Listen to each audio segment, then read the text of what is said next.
Miami's going to come out in the shotgun, and they will stay there all game. Miami does not line up under center very often at all. Two receivers to the left side. Ball spotted on the left hash. Elijah Arroyo moves from left to right on your radio dial. Ward takes the snap, looking back over the middle of the field, caught by Restrepo and dropped at the last second. That's a great play made in the back end by, looks like one of the safeties for Duke, Trey Freeman. Yeah, Freeman's actually been an animal this season. He's got 2 interceptions, likes to play the middle of that field, and there in that zone drop, tested Restrepo. I mean, Cam Ward found a way to get it in there, but Restrepo got rocked. So Miami will set up with 2nd and 10 here on the first drive of the game. Miami on their own 23-yard line. Rodriguez under center, Carpenter set to snap to Ward, who's empty in the backfield. 2 receivers to the left, 3 out to the right. Ward looking. Now has to evade pressure to the right side. Has an open receiver downfield. It's a jump ball for Elijah Arroyo. Incomplete. We also saw a flag thrown in the backfield. Could be holding on Miami, but looks like Inez Cooper believes it's on Duke. So it is a penalty on the Hurricanes, and Miami will end up being on 3rd down. The referee originally said that Duke accepted the penalty to replay second, but looks like Manny Diaz will decline the penalty. So it's 3rd and long for the Hurricanes, and that's a risky call for Manny Diaz. This offense is one that can convert a 3rd and long. Yeah, not sure if I agree with that there, but first 2 plays for Miami, pass on the first one, second one you go 5 wide. Wanted to see them run the ball a little bit more. Martinez to the left hip and Arroyo to the right hip. Horton out to the left and Restrepo and George on the right. Cam Ward takes the snap in the pocket over the middle, and he's got Isaiah Horton, who makes one man miss, and he's up to the 45-yard line. A great throw to the left side of the field, and now the Canes go with tempo. How about Isaiah Horton, a player who wasn't expected to get as big of a role as he has this season? He's been great. That's his 41st reception on the year, has over 700 yards and 6 touchdowns, and now Miami will line up in the gun. Ward with Martinez on his left hip. Arroyo set in the backfield to block. It's a play-action RPO. Restrepo on the bubble screen. Gets about, looks like enough for a first down, and that will be another Miami Hurricanes chain mover. Love the tempo, and they're not stopping. Ward now gives the offensive line the play. Martinez gets on the right hip. Ward sees something and goes up to the middle of the offensive line to make an adjustment. Horton and Restrepo are stacked on each other on the left side, and it's another screen pass out to Jacoby George. This time that's blown up for a loss of at least 5. And it looked like Miami there just got a little too fancy. They had 2 receivers stacked on both sides of the field, through to the right side to Jacoby George, but there was no protection, and it was blown up in the backfield. Yeah, trying to get your playmaker, Jacoby George, some space to work with. And don't be surprised if he's a consistent target today. Last year, 2nd team All-ACC. This year, hasn't been as big of a force. I think Shannon Dawson's going to try to get his guy going today. 4 receivers stacked on top of each other to the right side. Ward alone in the shotgun on the right hash. It's 2nd and 15. It's a quick slant to Isaiah Horton, who's wide open for a quick gainer, and that has been the play all season long. We saw Miami run it on 4th down against Cal. We've seen them run it in pressure situations. That Restrepo or Isaiah Horton slant. It's a quick release, and Ward has the timing down perfectly. It's 3rd and 5 at the Duke 40-yard line. Miami looking to score on their first possession. 2 receivers out wide. Martinez on the left hip. It's a quick handoff, a draw from the gun, and Martinez gets all the way to the 34-yard line, and it looks like it's close to a first down, and they're going to move the chains. So Miami surprisingly runs their first draw of the game on 3rd and 5. I like the call there. Put your head down, give it to your power back, and he made something happen.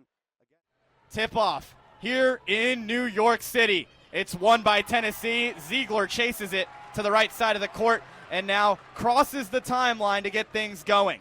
He's at the top of the key. Pack on Ziegler. Lanier comes over a screen. First 3 is good. Chaz Lanier, a 48% three-point shooter, is off to a hot start. It's 3-0 Tennessee, and Nigel Pack comes quickly the other way A pick and roll to Brandon Johnson, now to the right post where Lynn Kidd backs down Okpara. Spin move, right hook, in and out. Lanier with the defensive rebound. Tennessee up 3-0. Lanier, the screen from Milicic. Pick, pop, shot fake. Milicic drives, right-handed layup off the glass is good. And it's 5-0, 19:15 to go. And it's already a 5-0 run. How fluid are the Tennessee Volunteers on offense? Transition play started by Chaz Lanier, finished by Milicic. Bounce pass from Pack to Staten McRae. Spin move. Kick out right corner three from Swartz is off the back iron, but Lynn Kidd gets the rebound. Spins off the left shoulder of Okpara. Passes to a cutting Staten McRae, who puts it off the glass with a nice touch. The Hurricanes get on the board. 5-2. Tennessee leads. Good finish from AJ there, able to get himself on the baseline, left-handed lay. Jemai Mashak, the defensive specialist, has the ball at the top of the key, being guarded by McRae. Milicic, dribble drive. Ziegler now has it on Pack. Right wing, Milicic hands it off back to Zakai. Under 10 seconds to go on the shot clock. Milicic drives, stops, looks for a pass. Good defense from the Hurricanes. It's blocked, and Okpara goes for the board but can't get it. Miami's going the other way after a great defensive possession from the Hurricanes.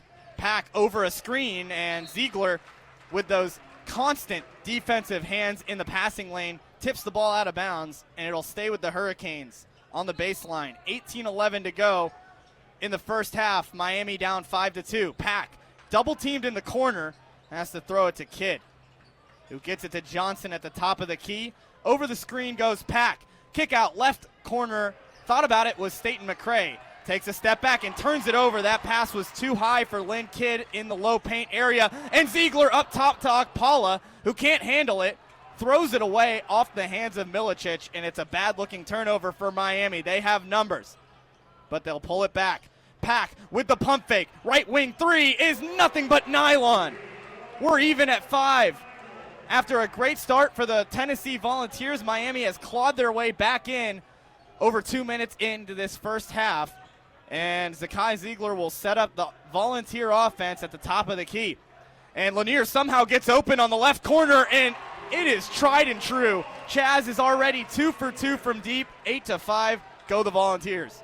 I like Miami's defensive outlook so far, though, Max. Not sitting in their usual man. They're playing 2-3 zone, not afraid to switch on and off different players. Staten McRae trying to take on Jemai Mashak. That's not going to go well. Nigel Pack now back out at the right wing, being guarded tightly by Zakai Ziegler. Receives a screen from Lynn Kidd. Hands it off to Swartz. Step back three from the top of the key is too strong, and Milicic gets the board. Tennessee with numbers. Milicic stops and gives it back to Mashak. Ziegler, one more pass to Lanier, who takes a step and drives to the lane. Reverse layup, no good. Left it short off the iron. That's not one you usually let Lanier miss. So now Pack goes the other way. McRae at the top of the right wing. Johnson over to Swartz. You're going to get your early Jaleel Bethea action here, Max. He's getting ready to come in for the Hurricanes. Pack with a mismatch on Milicic. Step back three, no good. Lynn Kidd fights for the board but can't get it. 16-15 to go in the first half. Tennessee leads 8-5. Ziegler facing a double team. Milicic from the left wing. His three is in and out. Was halfway down, but no good. So Tennessee trying to defend. Staten McRae doesn't even think about it and pulls up from the deep right wing and sinks it.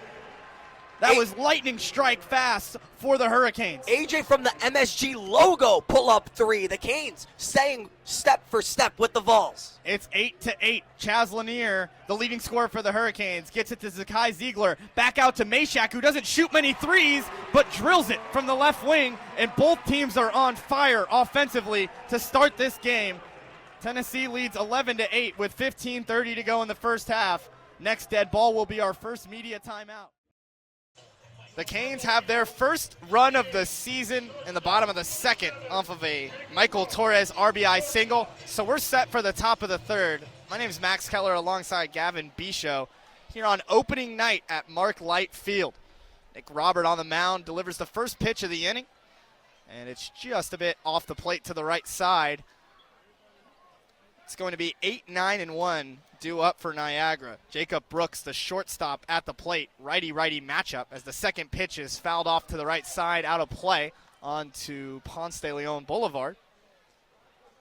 And the count moves to 1-1. The last out was also made with Torres trying to tag up as the 1-1 pitch is half swung on, and you can bet it, that's a strike, says Travis Carlson. No check swing as the count moves to 1-2. Robert making his first start of the season and misses off the right side of the plate on a sweeping breaking ball. And the count moves to 2-2 as Brooks stands back into the box, awaits the pitch, and here it is. Hits it right back to Robert, who takes a few steps over to first. Underhand tosses over, and that'll be the first out here in the top of the third. And that'll be the fifth straight batter retired for Nick Roberts. So finding a little bit of a groove, Max. He is 38 pitches in, which is kind of around average, what you expect out of a starter. Maybe a little on the higher side, but still, so far, it seems like Nick Robert has answered the call that he's willing to be a starter and that he's supposed to be in the right spot now. How well he can do that, we'll have to see. But so far, 5 straight batters retired is a good sign. Roberts' first pitch to Milk misses high. How about that, Nate Milk? Yeah, we'll see if he has some calcium in the bones. There we go. Trying to hit one out of the park. But he's going to have to face a flame-throwing righty as the second pitch from Robert fouled off again. A lot of these balls being hit to the right side by right-handed hitters, meaning they're late on their swings right now. And it's interesting because we see Ogden, he was shifted over to the right, now more middle. Dorian Gonzalez was closer to the second base bag, but after that foul ball, infield shifts back to normal. The 1-1 pitch is just outside on the right. Count moves to 2-1. It's a gorgeous evening. Wind blowing from right to left on your radio dial. A little bit of a breeze going as Robert fires. And how about that breaking ball? Backdoor curve that finds the zone. Count moves to 2-2 with one out as Mark Light brings the 2-strike clap. The pitch is smacked out to center field. The ball's carrying now, floating to the right side, and Torres played it perfectly the whole time, and the streak continues for Nick Robert. Now he faces the top of the order with Elijah Hamill coming back up to hit. A little bit of a full circle moment with the first hitter and the ninth hitter both flying out to center for Niagara, a team that, Gavin, is coming in with projections to finish 5th in their conference after a season where they made the NCAA tournament. First time in program history. They got a lot to build on as the first pitch from Robert misses high. Yeah, I mean, this is a program that really reached its peak last year. 38 wins, most in program history, but they got a first-year head coach in Matt Spadafora, who looks to keep that rolling. The 1-0 pitch crossed up not only the catcher behind home plate, Tanner Smith, but caused Hamill to turn his back. And it's 2-0 with nobody on, 2 outs in the inning. The pitch from Robert, smacked to the second baseman. Gonzalez goes to a knee, throws it on to first, and that's another 3-up, 3-down inning for Nick Robert, who gets the ball to start on his sophomore season. First Friday night, and he's on the mound for the Hurricanes. Miami leads 1-0. No hits, no runs, no errors, nobody left on base. We'll be back for the bottom of the third. Don't go anywhere. You're listening to WVUM 90.5 FM. Our reporter Max Keller is live at the light to tell us more. Max, how's it going out there? Yeah, Annie, Miami bounced back after their series loss against Florida with a couple of midweek victories. But this team can't fall in the pattern of 1 step forward, 2 steps back. With ACC play starting next weekend, Miami has to solve their lingering issues against the visiting UConn Huskies. UConn holds a 2-7 record, but don't let that fool you. The Huskies last season made the NCAA tournament and won the regional as a 3 seed. Miami currently has an 11-3 record, but only one of their 11 victories has been against a team in the top 25. Good news for Miami fans? They've yet to drop the ball at home this season with a 9-0 record at Mark Light Field. Reporting for UMTV, my name's Max Keller.